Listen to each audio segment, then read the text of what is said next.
Assalamualaikum warahmatullahi wabarakatuh. Waalaikumsalam warahmatullahi wabarakatuh. Selamat pagi Najwa. Pagi Nadia.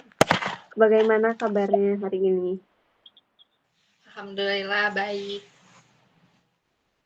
Oke, alhamdulillah ya baik. Nah, sebelumnya saya ucapkan terima kasih atas waktunya dan juga kamu sudah berkenan untuk mengikuti sesi wawancara hari ini.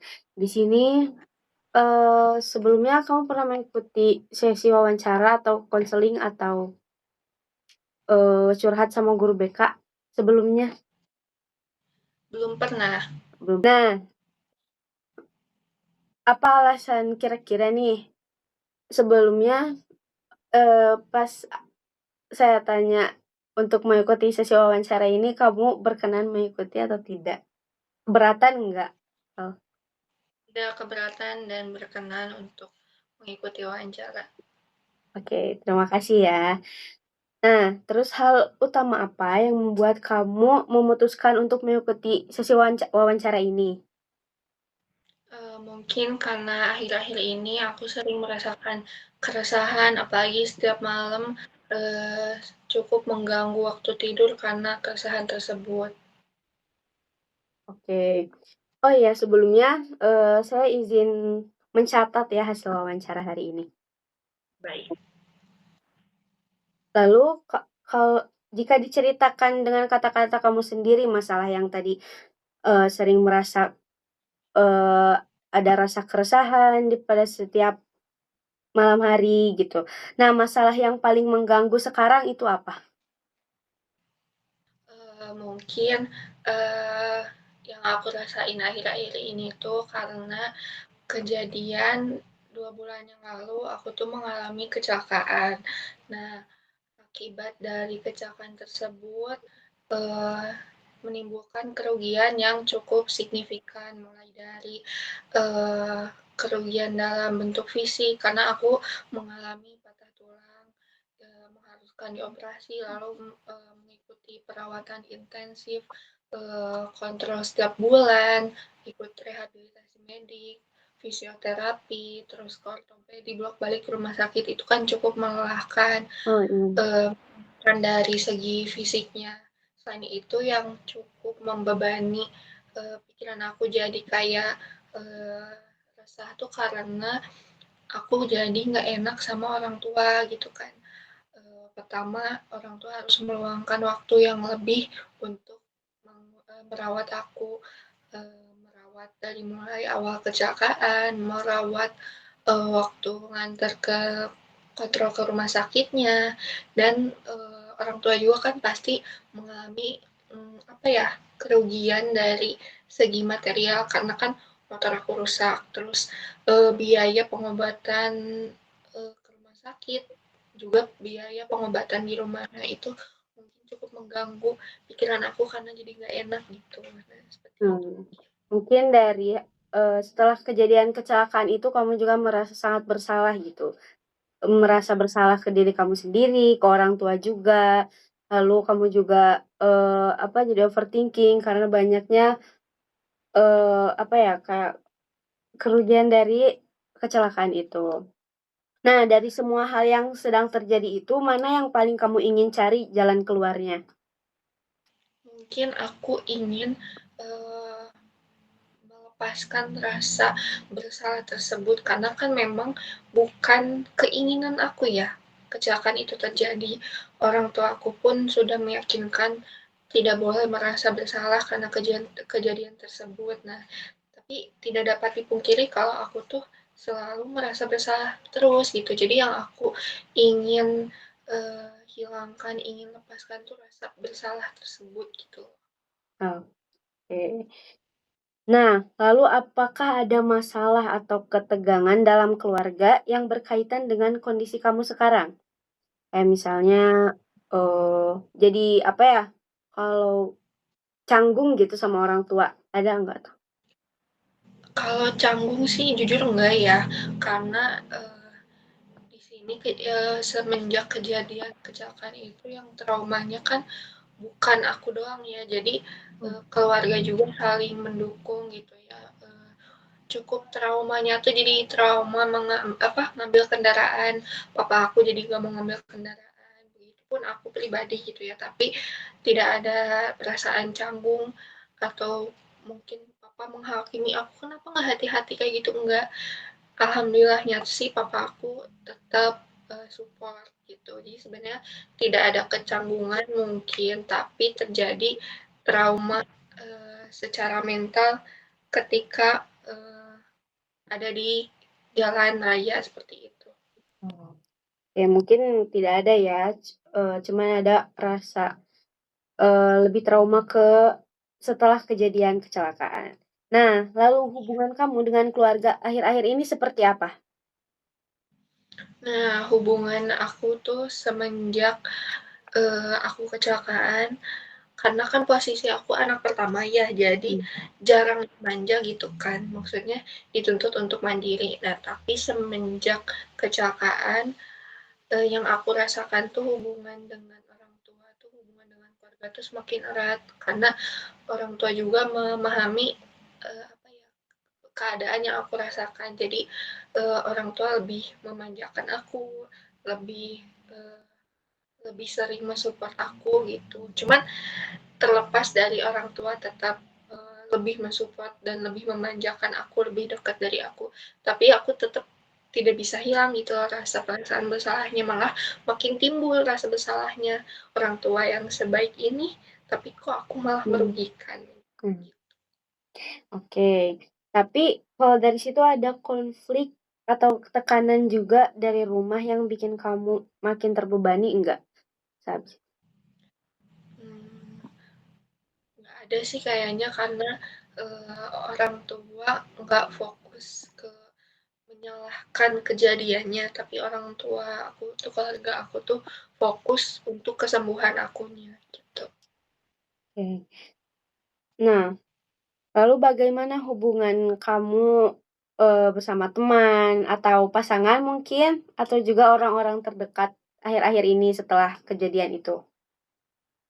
Nah, kalau dengan hubungan dengan teman kuliah ya khususnya karena kan aku kejadian kecelakaan tuh setelah UTS, which is setengah semester udah terlewati. Nah, eee, aku tuh kecelakaan di saat kuliah tuh sedang sibuk-sibuknya.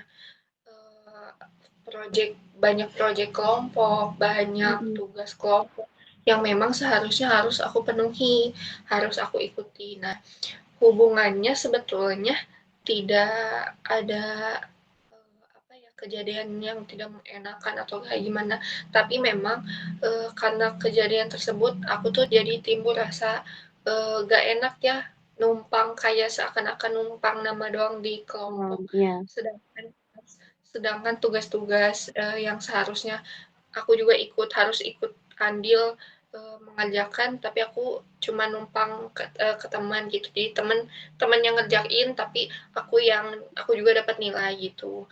Nah, mungkin di situ aja jadi, jadi aku menjaga jarak dengan teman aku karena aku ngerasa nggak enak gitu. Padahal sebenarnya hubungannya sih baik-baik saja, Iya. cuman mungkin timbul rasa nggak enak ya Iya. karena, membebani teman gitu. Jadilah aku membatasi, jarak dengan teman-teman kuliah khususnya. Kalau dengan yang lainnya sih baik-baik saja dan alhamdulillahnya, eee, orang-orang sekitar juga, malahan jadi lebih peduli sama aku semenjak aku kecelakaan. Oke. Kalau dengan pasangan bagaimana? Atau tidak ada sekarang? Tidak Untuk sama. sekarang. Oke, baik. Nah, lalu apakah ada konflik atau rasa kecewa atau masalah dengan orang lain yang ikut mempengaruhi kondisi kamu? Ada nggak? Mungkin ada ya, entah mungkin ini menaruh ekspektasi yang terlalu tinggi seperti, aku kira, dengan kondisi aku yang seperti ini tuh beberapa beberapa orang bisa memahami keadaan aku. Ya Mhm. contohnya tadi kayak pertemanan gitu. Tapi, ada satu atau 2 orang mungkin, yang menganggap bahwa, aku kan patah tulang ya, tapi misalnya Mmm. masih main catur. Nah, main sosmed mampu, tapi kok ngerjain tugas enggak. Padahal sebetulnya kan bukan tidak mampu mengerjakan tugas, tapi kan karena tidak mengikuti pelajarannya, jadi tidak mampu untuk memenuhi materinya gitu. Jadi Hmm. ada jadi ada gimana ya, kecewa karena teman-teman bukan teman-teman sih, ada segelintir orang yang kurang mengerti keadaan aku. Terus ada juga rasa kecewa karena dosen mungkin ya kan aku nggak bisa ikutan UAS ke kampus, jadi harus ngerjain UASnya di rumah. Nah, beberapa dosen itu sulit dihubungi atau meminta konfirmasi bagaimana kelanjutannya, apakah aku bisa ikut UAS atau enggak. Nah, beberapa dosen itu sulit dihubungi gitu. Dan ada beberapa dosen juga yang malahan bukan memaksa ya, tidak memberikan keringanan gitu, tetap memaksakan harus ke kampus. Namun setelah di eee, dinegosiasi dinegosiasi dan diberikan bukti medis, bahwa Mm-mm. keadaan aku tidak, menyanggupi untuk ke kampus, nah baru bisa dimaklumi gitu. Intinya ada rasa kecewaan tuh ke temen yang kurang mengerti keadaan aku jadi menuntut untuk mengerjakan tugas, tapi itu cuma beberapa orang aja sih, kayak sekitar satu apa 2 orang, dan kekecewaan ke dosen karena, apa ya, sulit memahami keadaan aku yang sedang, patah tulang gitu. Oh, oke. Nah, terkait yang tadi di masalah kampus, eee, ada tekanan tugas, nilai, atau target juga yang bikin kamu tertekan nggak setelah kejadian itu? Tentunya ada ya, karena kan, syarat mengikuti UAS itu harus 70% absensinya penuh. Sedangkan Iya. aku tuh, dalam semester ini, aku tuh, sebelum kecelakaan pun, pernah nggak masuk karena, sakit tipes kan, Iya. itu sekitar mingguan, 1 minggu apa 2 minggu aku tuh nggak masuk kuliah. Ketambah lagi, eee, sekitar 2 bulan sampai ke UAS, aku tuh kan nggak masuk karena pasca operasi dan pasca kecelakaan. Nah, itu tuh menjadi tekanan aku karena, eee, apa ya, pasti nilai itu nggak akan sesempurna kalau absensi aku penuh gitu. Mhm. Aku dapat nilai yang sekarang pun hasil negosiasi kan, Iya. UASnya ikut di rumah, terus absensinya juga, hasil izin beberapa kali sampai ke kaprodi. Jadi tekanannya tuh tekanan karena tidak mengikuti perkuliahan, sehingga mempengaruhi nilai gitu. Jadi tekanannya di situ. Oke. Lalu emosi apa yang paling sering kamu rasakan akhir-akhir ini?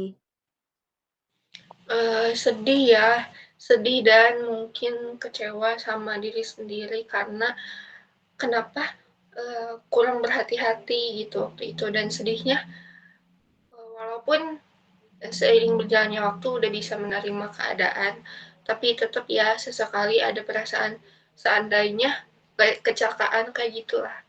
Ada perasaan kecewa, sedih, kenapa harus terjadi kecelakaan gitu. Mungkin dari situ juga kamu jadi lebih banyak overthinking ya, karena merasa resah juga, mengapa gitu kejadian itu tuh akunya nggak hati-hati juga bawa motornya di hari itu, kan kalau misalnya hati-hati aku juga bisa, selamat sampai Padahal rumah gitu kan. Nah, padahal sangat hati-hati ya gitu selama ya, perjalanan itu tuh. Tapi kan memang sudah takdirnya, jadi ya tidak bisa menyalahkan diri sendiri juga gitu kan. ya, oke. Nah, kapan biasanya perasaan itu muncul paling sering gitu? Di, eee, pagi hari atau malam kah? Atau Eee, Waktu awal-awal kecelakaan tuh tidak melihat waktu ya, kadang tiba-tiba sedih, kadang tiba-tiba, pengen nangis gitu ya kalau awal-awal. Tapi kalau akhir-akhir ini sih malah mungkin ya karena udah sunyi, udah sepi, udah tidak ada kegiatan, tidak ada kesibukan. mhm, Jadi cukup, apa ya, baru kerasanya tuh pas malam hari kalau akhir-akhir ini. Oke. Nah, kalau jika emosi itu muncul di malam hari, nah itu tuh bisa seberat apa gitu rasanya buat kamu kerasanya? Sebetulnya kalau dinilai tingkat keberatannya nggak yang berdampak kayak sampai melukai diri sendiri atau kayak gitu enggak, cuman cukup mengganggu mood sehari-hari gitu loh. Jadi kalau udah kepikiran malamnya kan jadi susah tidur ya. Ya. Misalnya kepikirannya tuh jadi jam 9-an gitu. Nah, aku tuh paling baru bisa tidur tuh sekitar jam 12-an gitu. Nah, kalau tidur jam segitu kan otomatis mempengaruhi apa ya, keesokan harinya karena kan eh, kurang tidur gitu kan. Jadi pagi-paginya masih ngantuk. Kalau misalnya pagi-paginya masih ngantuk kan jadi moodnya jelek juga, terus ke Mhm. fisik jadi nggak enak, jadi kayak gitu. Iya. Jadi sih lebih ke menyiksa diri aja ya, mengganggu kenyamanan aja. Mungkin enggak yang sampai, eee, barcode kah atau yang lain-lainnya ya? Nggak Masih cukup terkendali, ya, cuman cukup mengganggu aja gitu. oke. Nah, sejak masalah ini muncul, ada perubahan perilaku enggak pada diri kamu? Yang aku sadari sih perubahannya mungkin jadi lebih apa ya? Pertama kalau di perjalanan jadi lebih hati-hati gitu kan. Mmm. Terus ke orang tua juga jadi lebih mendengarkan, jadi lebih taat mungkin ya. Terus secara religi juga, secara agama juga jadi lebih taat gitu kan. Jadi karena pernah mengalami kayak seakan-akan hampir meninggal gitu kan ya. Mhm. Jadi ada perasaan takut untuk apa melakukan hal-hal yang bikin dosa lah atau mungkin apa ya mengganggu ketenangan gitu. Jadi aku apa ya lebih ke hati-hati menjalani hari-hari, hati-hati secara perilaku, secara lisan kayak gitu ke orang sekitar. Oke. Nah, apakah ada keluhan fisik yang muncul sejak masalah ini? Kayak susah tidur, pusing, capek, sesek, mual, atau tegang badannya atau yang lainnya ada? Tidak? Bentuk secara fisik yang aku alami sih ya jelasnya susah tidur, paling sama pusing. Pusingnya tuh kalau misalnya kepikiran terus sampai nangis gitu kan ya. Oh, Nah, iya. kalau udah pasti pusing banget. Dan pusingnya tuh enggak, walaupun nangisnya udah beres, tapi pusingnya tuh berkelanjutan gitu. Cuman masih bisa diatasi dengan tidur gitu. Kalau misalnya udah dibawa tidur sih, pas bangunnya udah nggak terlalu pusing. Kalau tidurnya cukup. Tapi kalau misalnya tidurnya nggak cukup, tetap pusingnya awet gitu loh. Oke. Nah, dari yang pusing itu tuh, kan pusing itu dari overthinking ya. Nah, overthinking itu tuh karena setelah kejadiannya juga atau ada yang selain itu, ada lagi gak yang misalnya yang membuat kamu overthinking gitu? Atau hanya karena overthinking setelah kecelakaan?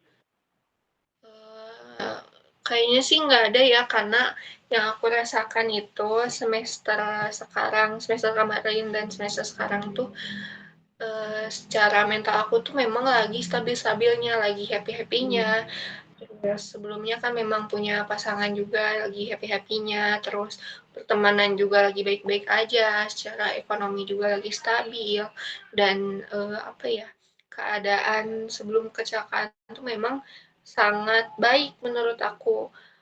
Mungkin ada overthinkingnya sedikit aja sih, overthinking karena akademis ya, karena kan harus mengejar ketertinggalan atau kayak gimana gitu ya sebelumnya. Karena mungkin ada beberapa matkul yang kurang aku pahami atau ngerasa nilainya kurang puas gitu ya, paling itu aja. Cuman, semenjak kecelakaan, overthinking-nya tuh malah terfokus ke kecelakaan dan dampak-dampaknya gitu kan. Salah satunya mungkin nilai juga gitu kan, karena kan akibat kecelakaan ini kan berdampak ke perekonomian keluarga, berdampak ke pendidikan akademik aku, terus berdampak juga ke sosial pertemanan aku di kuliah. Mungkin ke situ aja sih, tapi overall sebetulnya baik-baik aja, masih bisa terkendali. Oke. Mungkin dari sepusing-pusingnya juga masih bisa terkendali gitu ya. Kamu sudah bisa mengendalikannya. Nah, ada bagian dari hidup kamu nggak yang ikut terganggu tapi belum sempat diceritakan? Hmm, kayaknya sih nggak ada ya, karena semenjak kecelakaan tuh sejujurnya aku lupa masalah apa yang sebelumnya aku alami. Ngerti nggak sih? Oh, Jadi kayak masalah yang sebelum kecelakaan tuh seakan-akan emang aku nggak inget aja gitu. Jadi apakah aku lagi bad mood gara-gara apakah bisa jadi hilang fokus pas kecelakaan misalnya atau kayak gimana? Sejujurnya aku lupa gitu loh.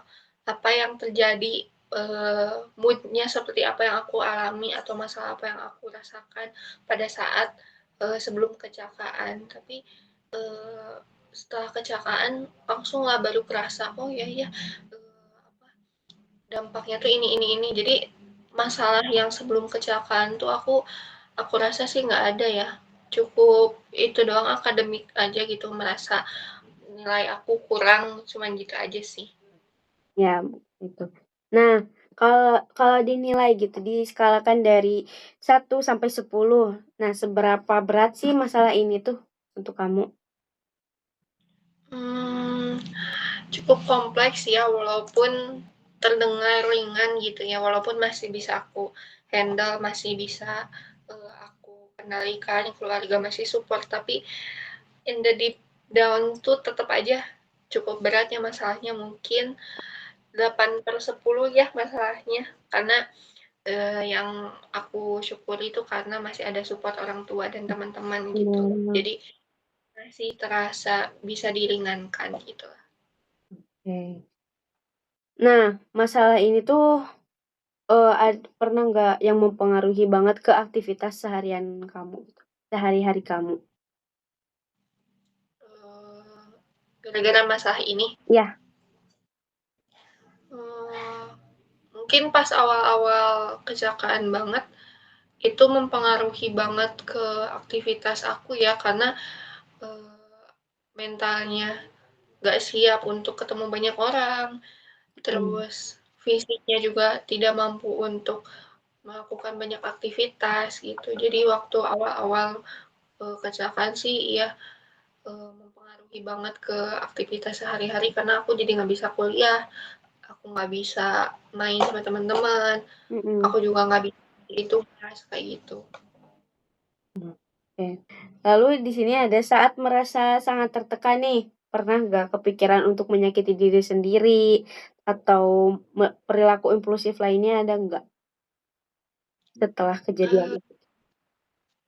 kalau perilaku impulsif yang cukup parah sih nggak pernah ya, cuman, aku pernah, sekali kayak mukul-mukul kepala karena mengganggu banget gitu loh pikirannya, karena udah nangis banget, pusing banget, jadi mukul-mukul kepala gitu seakan-akan pengen lupa aja gitu loh, gitu loh. Eee, ini itu juga nggak terlalu parah ya?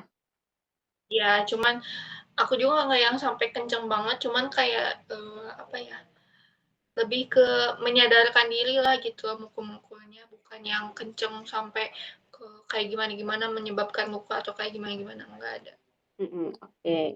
Nah, menurut kamu seberapa yakin kamu bisa menghadapi atau menyelesaikan masalah ini?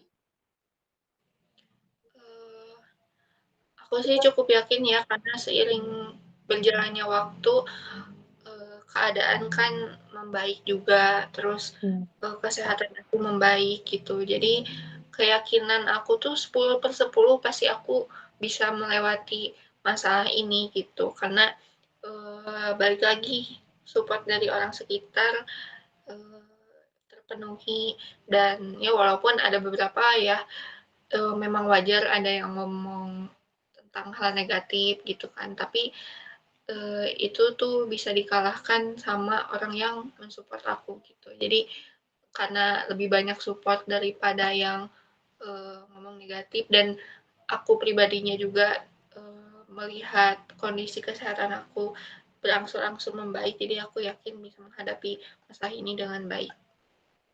Mungkin dari self efficacy kamu juga sudah baik ya, maksudnya dari udah yakin 10/10 gitu. Tapi kalau disamain sama masalah, misalnya ada masalah yang sebelumnya, masalah selain kecelakaan gitu.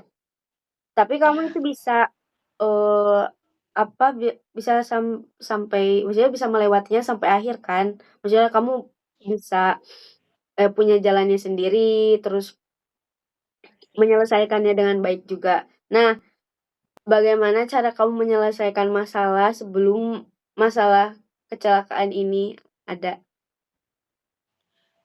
Karena kan sebelum kecelakaan, masalah yang aku alami itu apa ya, merasa nilainya kurang memuaskan dan Benar. ketertinggalan, maksudnya kayak kurang paham di perkuliahan gitu ya. Aku sih cara menghadapinya jadi lebih uh, lebih memahami, baca-baca lagi, belajar lagi di rumah setelah uh, setelah kelas, atau enggak kayak mereview lagi jawaban UTS yang udah aku kerjain. Nah, itu mungkin salah satu cara aku untuk menghadapi, menyelesaikan masalah yang aku rasa apa ya, yang aku alami gara-gara akademik, biasanya kayak gitu. Oke. Nah, lalu ada gak pengalaman gagal yang sampai sekarang itu masih mempengaruhi cara kamu melihat diri sendiri? Kalau kegagalannya aku alami sampai mempengaruhi hidup aku gitu ya, maksudnya mempengaruhi Mhm. sekarang tuh mungkin karena gagal eh, masuk ke kampus dan jurusan impian ya. Itu cukup mempengaruhi kehidupan aku di perkuliahan saat ini, karena eh, yang aku pengenin tuh jurusan tuh bukan jurusan yang sekarang gitu ya. Jadi aku menjalani kuliah di jurusan yang sekarang tuh cukup berat karena merasa bukan passion aku gitu. Aku merasa selalu gagal di Mmm. jurusan ini karena memang bukan passion aku, bukan minat aku, dan apa ya, bukan yang hal yang ingin aku cari tahu gitu loh. Ya, Jadi nilai yang keluar juga kan selalu tidak memuaskan gitu kan. Jadi aku selalu berpikiran kayaknya aku gagal untuk mendapatkan meraih cita-cita yang aku impikan dahulu gitu loh. Karena aku milih jurusan yang salah kayak gitu. oke. Nah, kira-kira cara kamu menilai keberhasilan dan kegagalannya itu seperti apa? Uh, karena kegagalannya tuh dari segi akademik ya.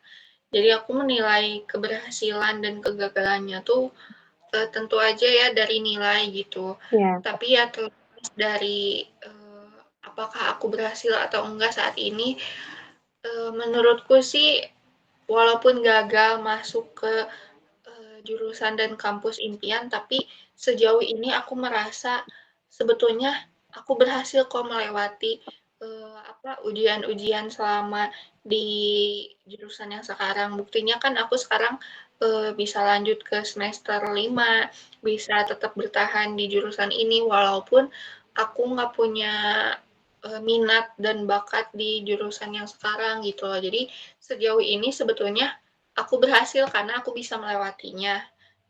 Kalau berpikir, tapi kalau misalnya aku lagi overthinking dan berpikiran aku kayaknya gagal, nah mungkin gagal yang dimaksud tuh gagal untuk masuk ke jurusan impian, tapi aku berhasil bertahan di jurusan yang aku pilih saat ini gitu. Oke, bagus ya. Nah, Ya.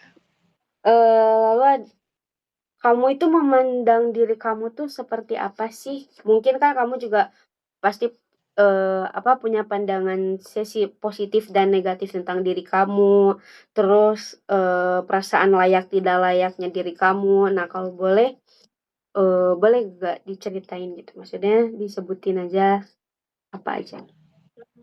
Aku rasa sih diri aku sih, punya tekad yang kuat ya, maksudnya, aku orang yang punya tujuan, aku punya cita-cita, aku punya, apa ya, aku sudah membayangkan apa yang, aku sudah merencanakan gitu, apa yang akan aku jalani, apa yang, ingin aku coba, apa yang ingin aku, raih gitu loh di masa depan gitu ya. Iya. Jadi, eee, aku tuh orang yang cukup berplanning gitu. Jadi apa-apa aja yang akan aku lakukan tuh udah aku list gitu.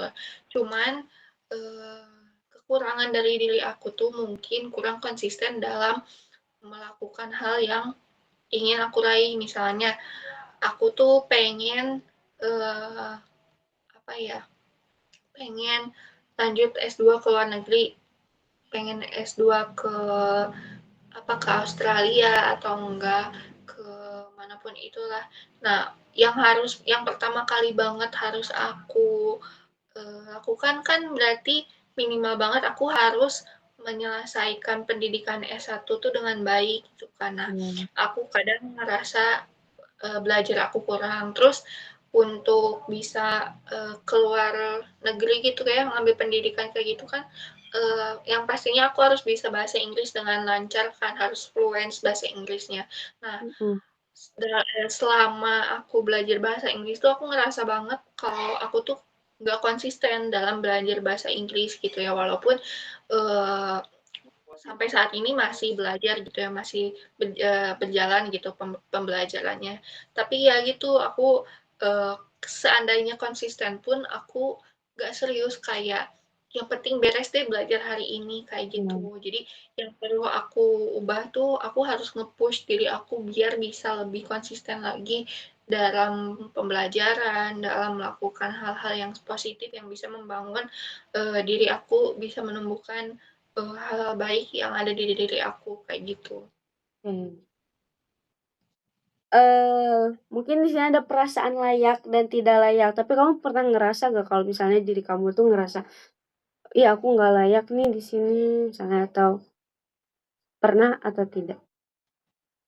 Uh, Mhm.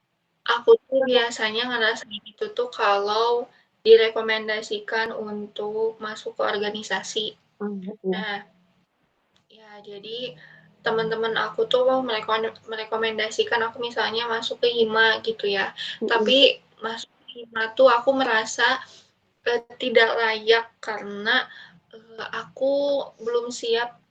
Walaupun memang ya hima itu organisasi itu bisa melatih eh, tanggung jawab kita gitu ya, Iya. bisa apakah bisa bertanggung jawab atau enggak gitu ya. Tapi aku tuh cukup sadar diri kalau aku tuh sering meninggalkan apa ya yang aku rasa bukan tanggung jawab aku banget gitu loh.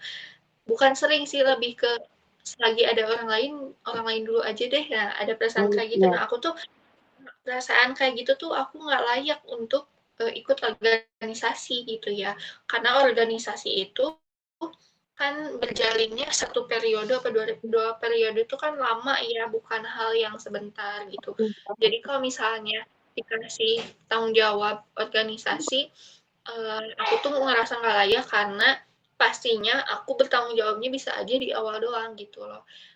Jadi aku tuh ngerasa nggak layak kalau misalnya aku diberi jabatan organisasi, direkomendasikan ikut organisasi sama teman-teman aku. Nah, aku tuh ngerasa nggak layak karena organisasi itu kan eh, bukan tanggung jawab yang sebentar ya, bukan cuma sebulan 2 bulan gitu. Organisasi itu berjalin minimal banget satu periode tuh kan 2 semester kayak gitu kan. Nah, aku tuh merasa nggak layak kalau megang organisasi, tanggung jawab organisasi, tapi aku ngerasa layak kalau misalnya ikut volunteer karena volunteer itu kan berjalannya paling lama banget tuh paling sebulan aja kan. Nah, kalau misalnya ikut volunteer tuh aku ngerasa layak untuk mengemban tanggung jawab tersebut karena apa ya, kalau untuk sebulan mah aku bisa menjaga konsistensi dalam melakukan tugas-tugas yang harus aku penuhi selama ikut volunteer kayak gitu.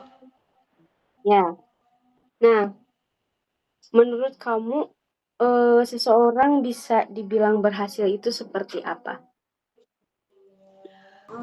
Kalau menurut aku orang yang berhasil tuh orang yang bisa mengusahakan yang terbaik dari apa yang dia jalani gitu. Misalnya dalam perkuliahan dia berhasil bertahan, dia berhasil mengusahakan yang terbaik untuk nilainya, dia berhasil memahami sebisa mungkin. Nah,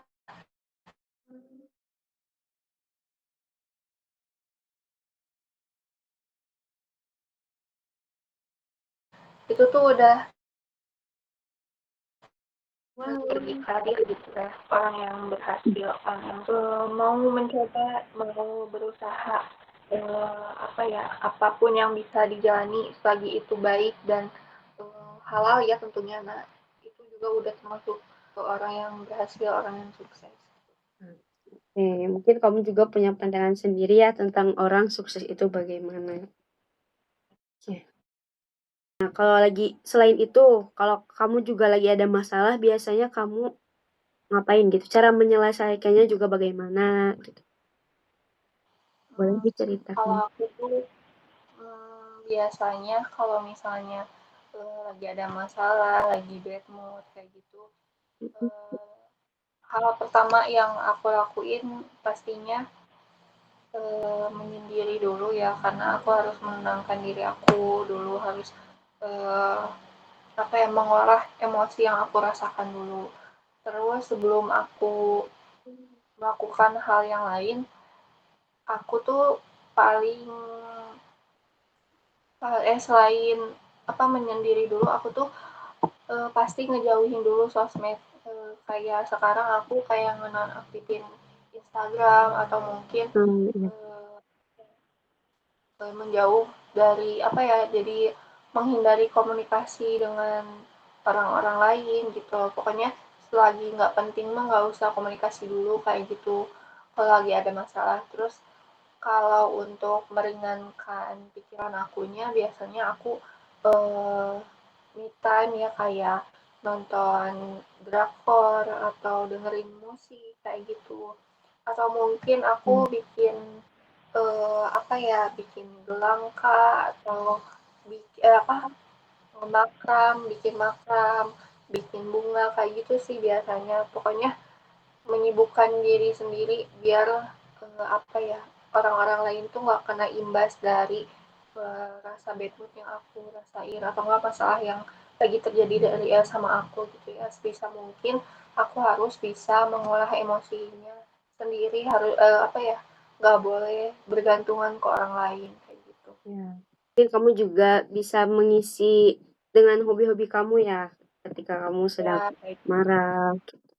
Nah, kalau boleh tahu nih, kalau belakangan ini tuh, tidur kamu kayak gimana? Maksudnya teratur kah?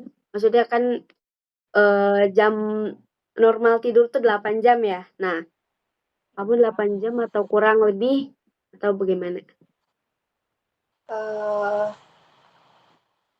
karena keadaan mental aku belum sestabil itu ya, jadi tidur aku nggak sepenuhnya 8 jam, tapi mungkin ada hari di mana aku tuh good mood ya, bahagia sama Iya, keluarga kan, atau sama teman-temanku ada yang oke. datang ke rumah. Nah, biasanya eh, tidur aku bisa lebih nyenyak kalau misalnya aku eh, di hari-hari tertentu tuh lebih lebih good mood gitu ya, jadi bisa Mhm, melupakan jenak masalah yang aku alami atau enggak perasaan yang terjadi sama aku tuh bisa terlupakan sejenak karena ada kesibukan atau enggak ada apa ya, teman-teman atau ada keluarga yang jenguk gitu.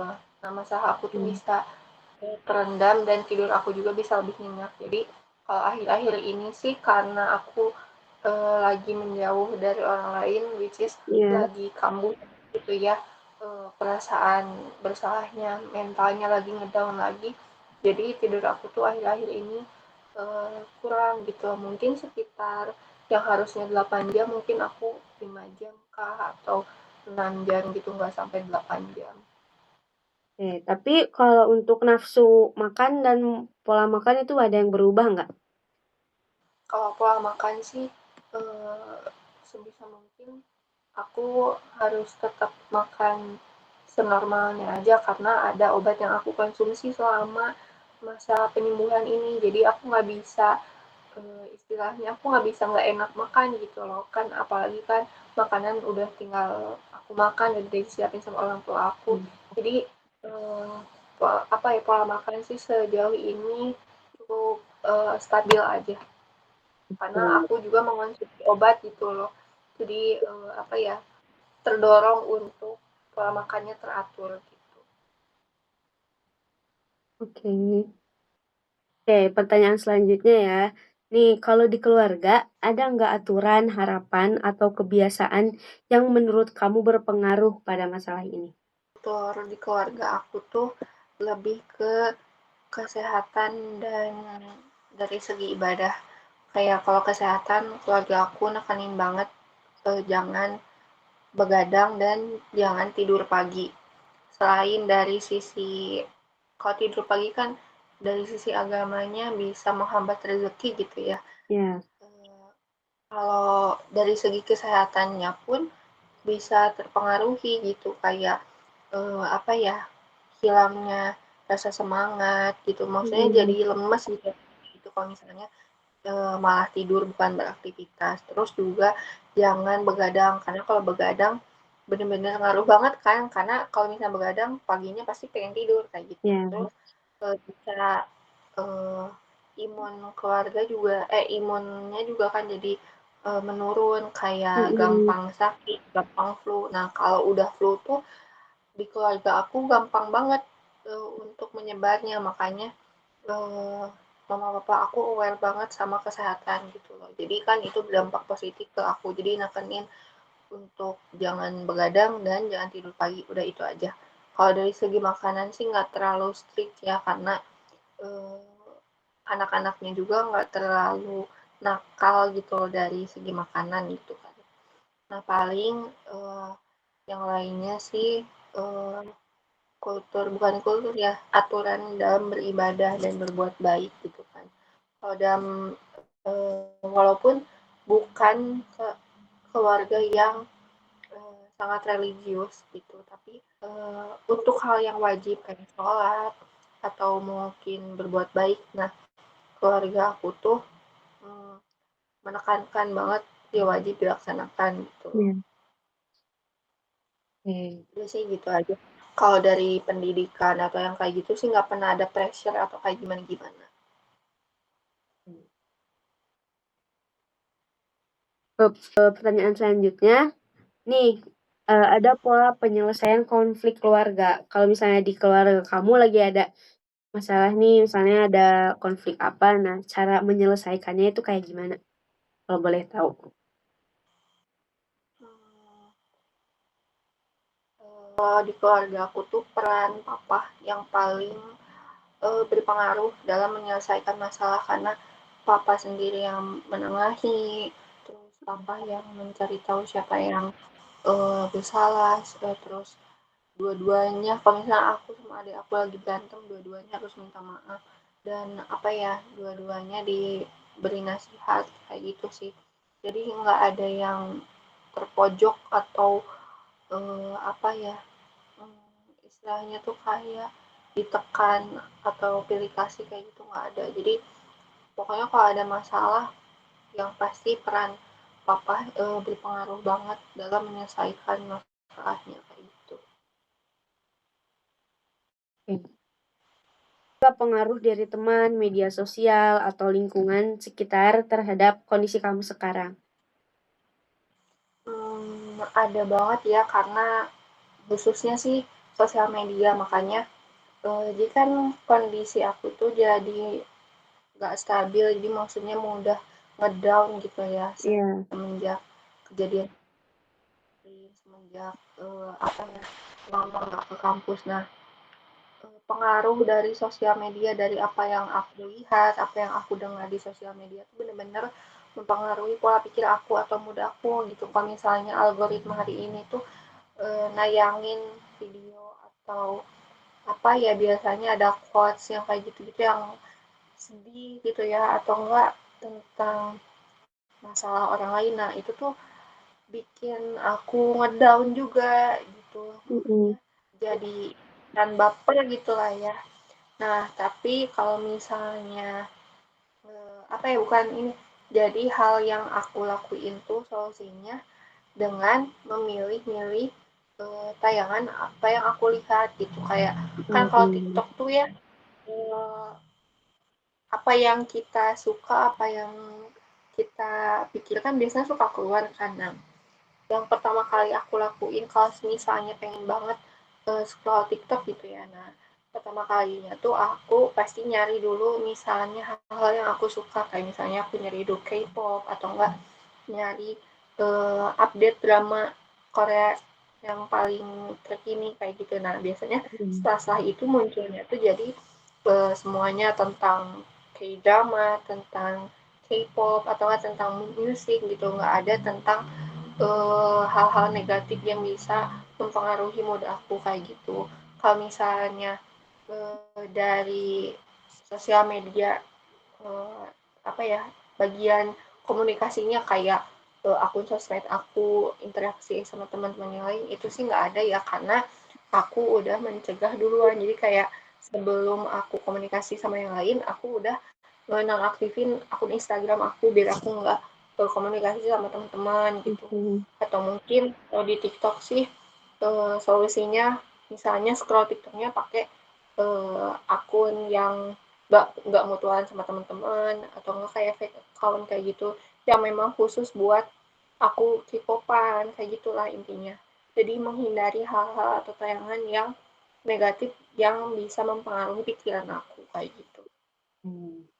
Nah, untuk hubungan dengan keluarga kan tadi sudah ya kayak cukup baik gitu untuk hubungan dengan keluarga, ibu, ayah, dan juga adik-adik gitu. Nah, untuk hubungan dengan pasangan atau mantan pasangan itu bagaimana kira-kira? Boleh diceritakan sedikit saja, sekilas. Kalau kalau yang aku rasain sih ya, eh, hubungannya sangat baik-baik aja karena memang selesainya juga dengan baik-baik, tidak ada masalah antara kita berdua gitu loh. Jadi karena dijalinnya juga dengan baik-baik, jadi diselesaikannya juga dengan baik-baik. Sejauh ini sih dia tetap apa ya, mensupport apapun yang aku lakuin gitu, ataupun kayak live update apapun yang kita alami gitu, atau enggak tetap mendengarkan curhatan aku tapi nggak se over kayak waktu masih punya hubungan gitu, kayak gitu aja sih sejauh ini. Enggak yang apa ya, ya kalau dulu kan ada perhatian yang berlebih, maksudnya kayak Hmm, eh, karena pasangan jadi ngasih perhatian, ngasih affection atau kayak gitulah. Kalau sekarang sih kayak live update kalau misalnya sekarang mama aku lagi sakit nih gitu ya, terus dia mendoakan gitu, terus misalnya dia juga mama dia lagi sakit aku mendoakan, kayak gitu aja sih kalau sekarang. Jadi hubungannya baik-baik aja. oke, bagus ya. Nah, untuk pengalaman keluarga mungkin apakah ada konflik besar antara keluarga atau tidak? Kalau konflik besar sih karena mungkin aku jarang dilibatkan di yang konflik besar ya. Eee, Maksudnya kalau di keluarga inti itu konflik yang besar tuh bukan eh, kalau ada konflik tuh nggak dibesar-besarkan. Jadi maksudnya sebisa mungkin diselesaikan dengan cepat gitu kalau di keluarga inti. Tapi kalau misalnya di keluarga besar dan ada masalah besar, Hmm. biasanya aku tidak dilibatkan gitu. Maksudnya kayak sebisa mungkin aku nggak ikut campur gitu loh, cukup orang tua aja. Dan kalau dengan aku pribadi sih aku nggak lagi, alhamdulillah ya, nggak ada masalah sama siapapun gitu, karena memang aku karena aku mengurangi interaksi, jadi masalah yang datang dari orang sekitar pun menurutku sih berkurang gitu. Jadi kayak dengan aku menyendiri itu berpengaruh dengan jadi berkurangnya masalah yang melibatkan aku gitu. Kalau untuk perubahan tempat tinggal kira-kira ada nggak? Misalnya kamu pindah rumah, terus itu tuh berdampak nggak ke diri kamu sendiri? Hmm, dari kecil banget, aku sih dari kecil banget uh, tinggal lahirnya di sini dan mungkin aku pernah tinggal di Madiun ya dulu waktu sekitar TK kayak gitulah. Jadi mungkin nggak ada dan balik lagi ke sini tuh pas SD jadi nggak ada pengaruh yang kayak gimana mungkin ya dari segi sosial, Oke. tapi mungkin dari segi kulturalnya karena aku pernah tinggal di daerah Jawa jadi eh, apa ya ada kultur dari Jawa yang memang dibawa sampai sekarang misalnya kayak apa adik-adik aku manggil aku Mbak gitu kan terus makanan yang khas Jawa aku suka sampai sekarang gitu jadi makanan favorit aku kayak gitu sih kalau dari segi kultural tapi kalau dari sosial atau perubahan yang lainnya sih nggak ada sih karena bukan sekarang bukan pas udah dewasa gitu loh pindah rumahnya. Oke. Eh, Kalau untuk kehilangan atau perpisahan gitu, ada nggak yang sangat berpengaruh ke kehidupan kamu sekarang? Yang paling berpengaruh yang baru-baru ini sih, yang paling berpengaruh tuh tahun lalu kan kakek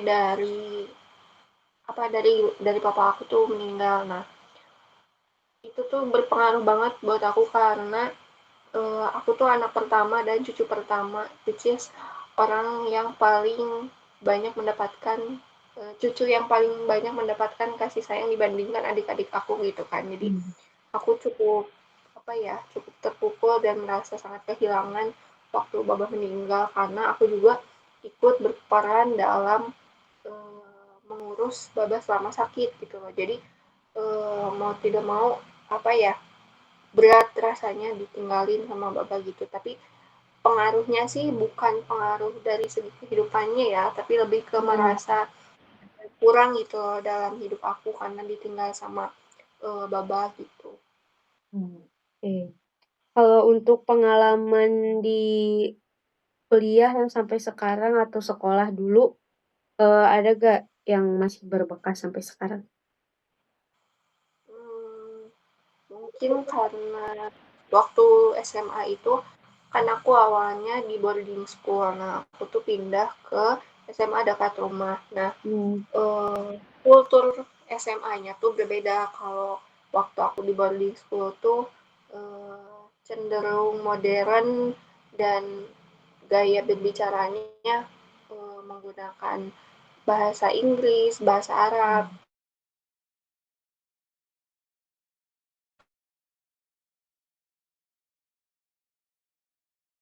dan minimal banget baru sekolah dekat rumah aku. Nah, kultur yang sebelumnya terbiasa aku pakai itu kayak misalnya ngomong bahasa Indonesia tuh ternyata sangat asing di sekolah yang baru. Jadi seakan-akan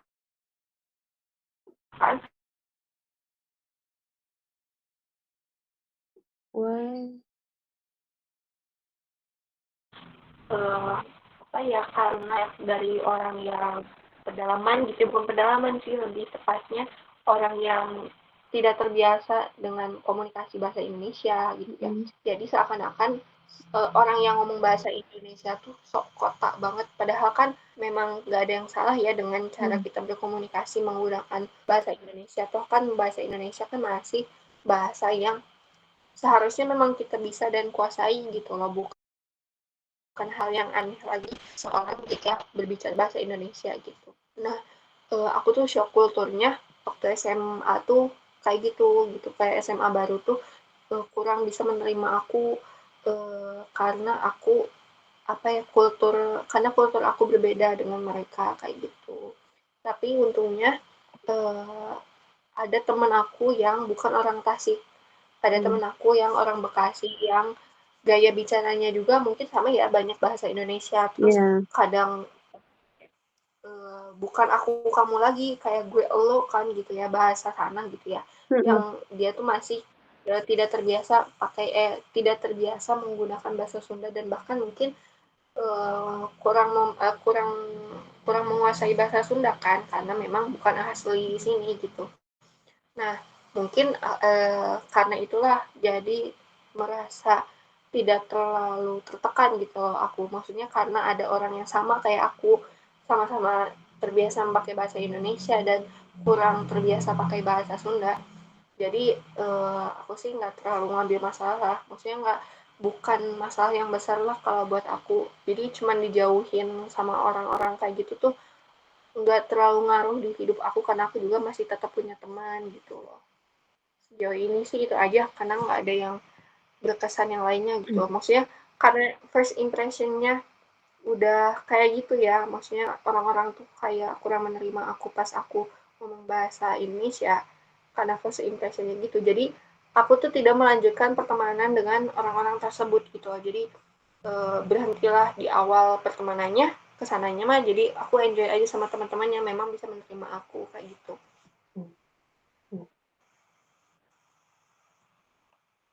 Pendidikan, terus tujuan karirnya juga kamu itu seperti apa sih? Boleh diceritakan? Karena kan studi yang aku ambil itu S1 Ekonomi Pembangunan.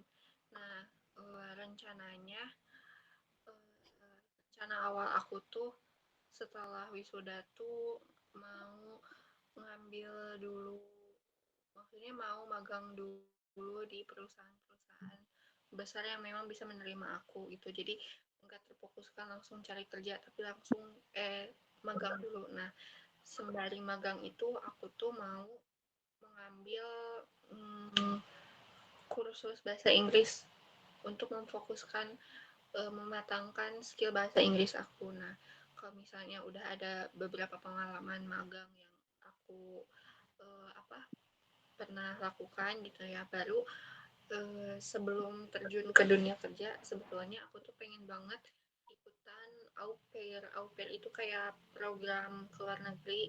Jadi kayak ada keluarga asuh di luar negeri yang mau bekerja sama dengan kita. Jadi kita tuh selama di luar negeri itu tuh mengurus anak dari keluarga angkat kita.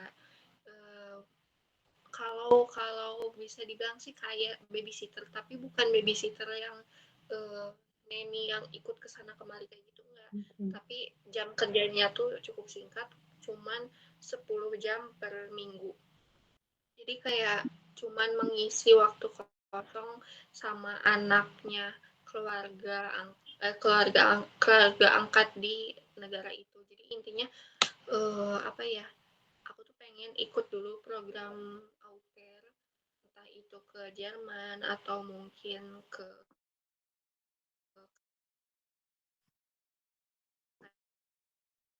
Kanada ya.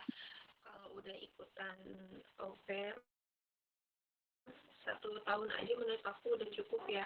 Yang penting aku sudah berpengalaman, sudah mewujudkan apa yang sejak dulu aku ingin raih gitu kan. Kalau misalnya udah ikutan au pair 1 tahun, aku pulang lagi ke Indonesia. Nah, barulah aku berencana untuk untuk masuk dulu ke BUMN.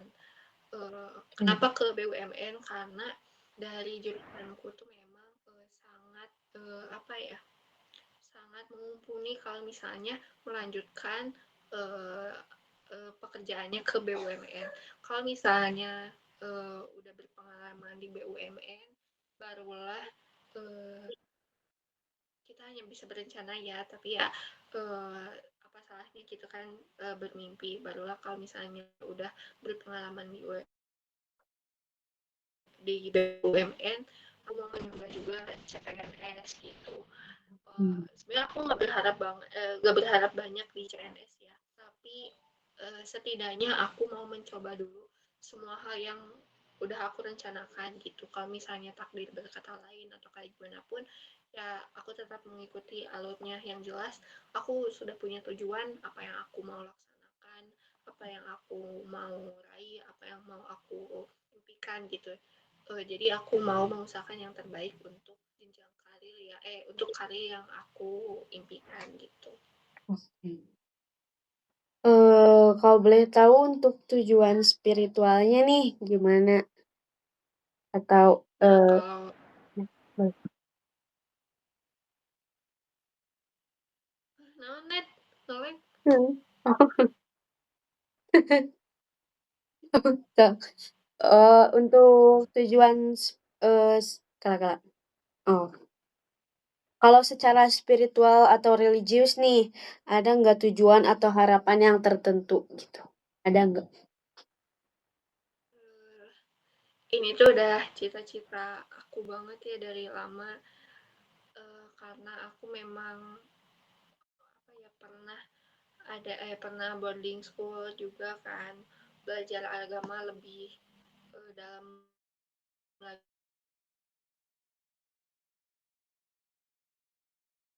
Pertama, konsisten ya.